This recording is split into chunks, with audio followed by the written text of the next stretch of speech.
What is up, guys, and welcome back to the channel. Guys, we here with American things Europeans can't understand. Hey, you already see that this is already a big problem right here. I don't even understand why we got 6 grams of sugar in bread. That's a lot of sugar just to be in bread right there, you know. But we finna check this out. I'm sure there's some American things that I can't understand either, being an American. But we finna go ahead, jump into this, hit that subscribe button, send down those recommendations, and let's see. While the culture of the United States is exported all over the world in films and on TV, it also abides by some laws and practices that many consider unusual. Europeans in particular seem to have a hard time wrapping their heads around some of them. From child beauty pageants to gun laws, let's take a look at some American things that Europeans can't understand.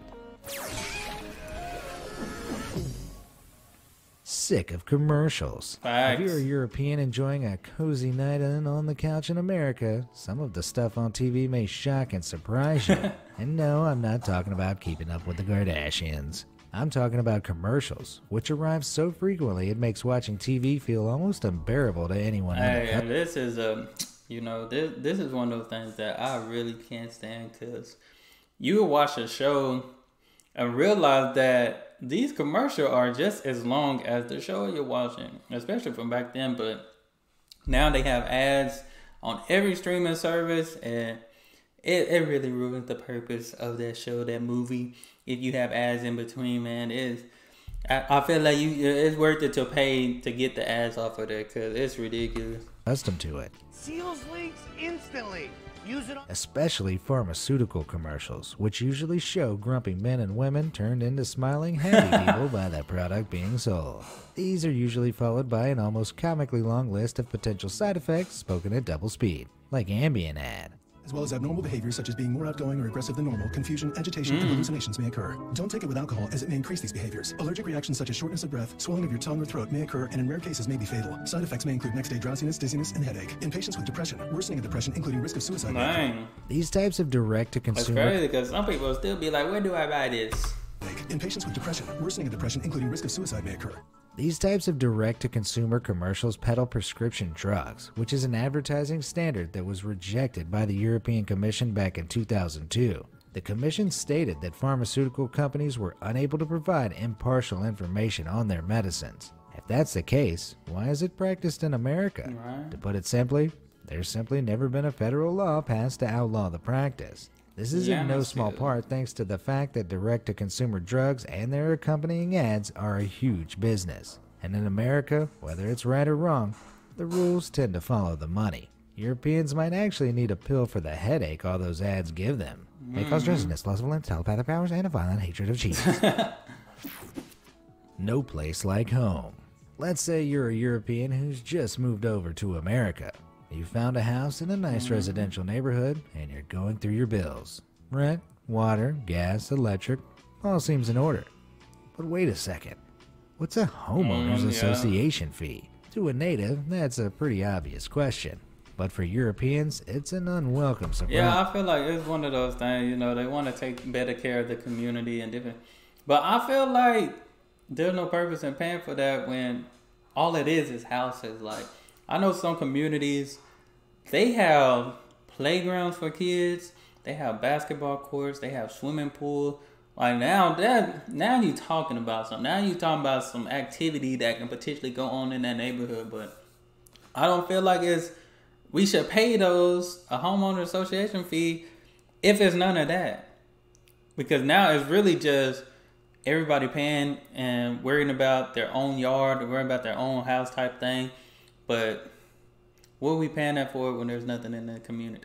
And I'm speaking, this is definitely in my neighborhood. We don't have nothing. But I know, like, where my grandparents live and some other family members live, they got pools. They got community. They got, like, the neighborhood pool.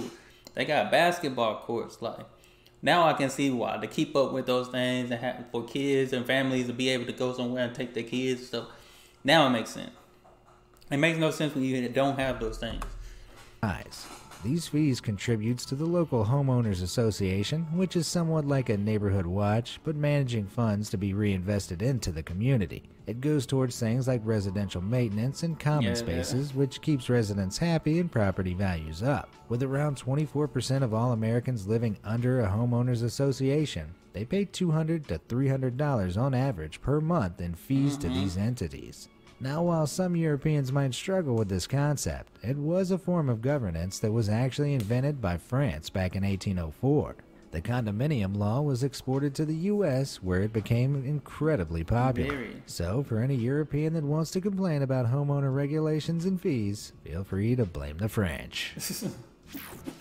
Vacant vacation days. The USA has one of the largest economies in the world. A tremendous economy, in the president's words. But Europeans looking to get into the American world of work are often shocked when it comes to vacation time. U.S. workers are not entitled to mandatory paid vacation at all. Usually, the issue of paid leave is left at the discretion of employers. And yes, that does include national holidays. According to research from the U.S. Bureau of Labor Statistics, in 2017, only 77% of American workers had access to paid vacation. Now, the reason that might leave Europeans slack-jawed... That's a little too high. I don't even feel like it's that high. Workers had access to paid vacation. Now, the reason that might leave Europeans slack-jawed is because mandatory paid vacation time in Europe starts at 4 weeks. In fact, America is one of the only Western countries where law doesn't enforce companies to give its employees mandatory paid vacation time.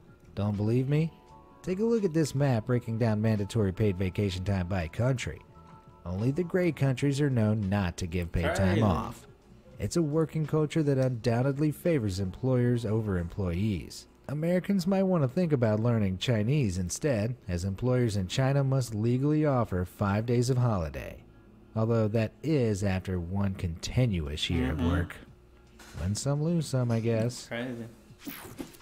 Florida man. If the American states could be looked at as a dysfunctional family, then Florida would be the weird uncle who once ran away with the circus and wrestled a tiger. The Sunshine State is the third most populous state in the USA and receives over 100 million visitors year on year. With so many people living between Miami Beach, Disneyland, and Pensacola, a little crazy is bound to be found on the fringes of Most definitely. I like Florida, though. You know, we're going to Disney World soon, so...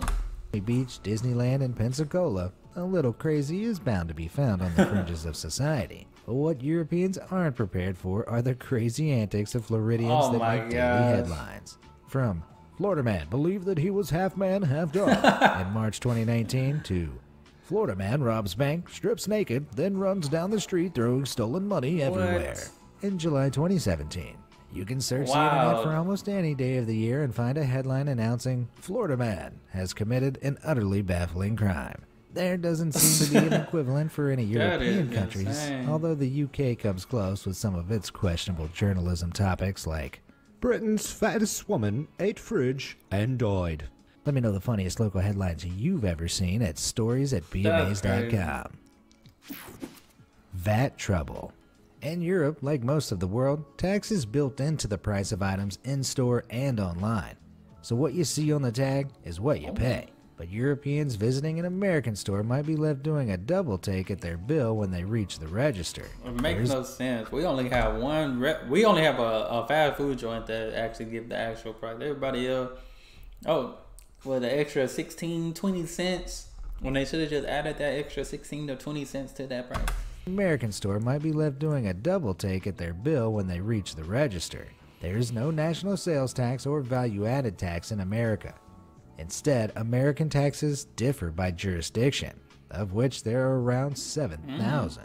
Differences in these local rates, state taxes, or combined state and local taxes means that final prices for the same item can differ from one street to the next. Craziness. For first-time shoppers in the U.S., this unpleasant surprise is a rite of passage that no one asked for. Yes, because we actually just bought tickets and stuff to go to Florida. Like I said, we're going to Florida, and they charge us regular taxes and that city tax. That's how much taxes. That's how much it differs. That's how much it is. Because in Texas, we definitely don't get charged like a city. In Florida, I guess they do that. They do that. Tipping point.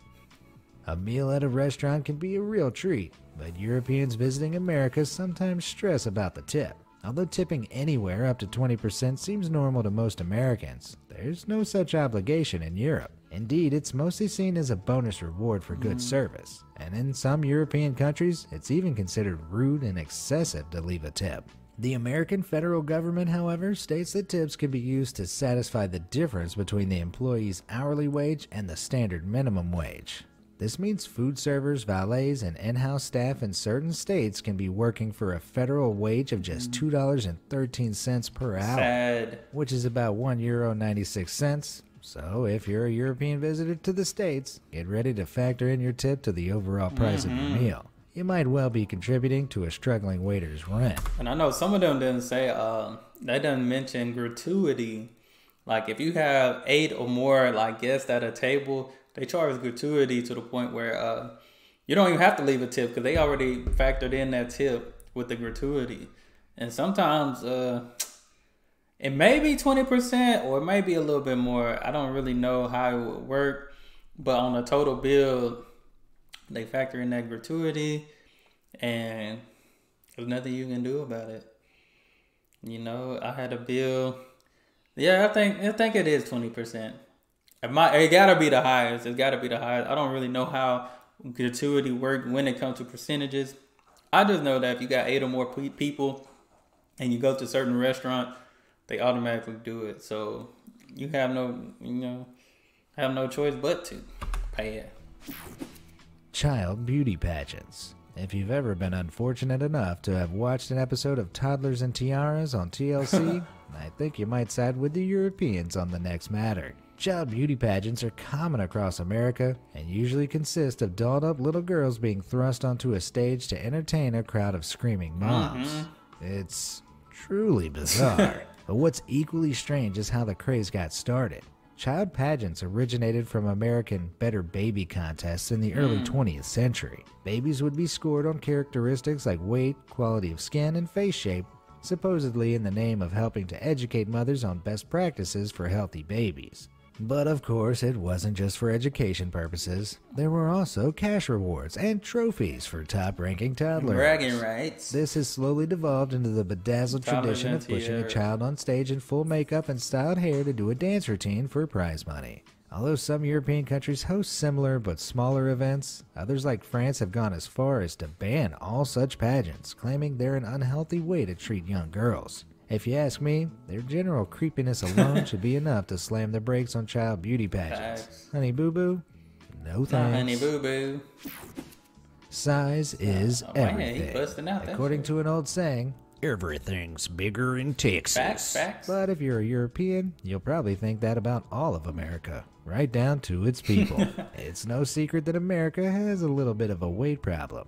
2/3 of American adults classify as overweight, and it's estimated that almost 40% of adults in the U.S. aged 20 and over are obese. Contrasted to Europe, where a survey carried out in 2014 labeled just 15% of adults obese. That's a king-size difference, with a side of fries. The American tendency to overeat might have something to do with portion sizes in the States. A study comparing portions... Yeah, because I think almost every restaurant, almost every fast food joint, you can probably, if they sell burgers, you can probably get like a double or a triple meat burger.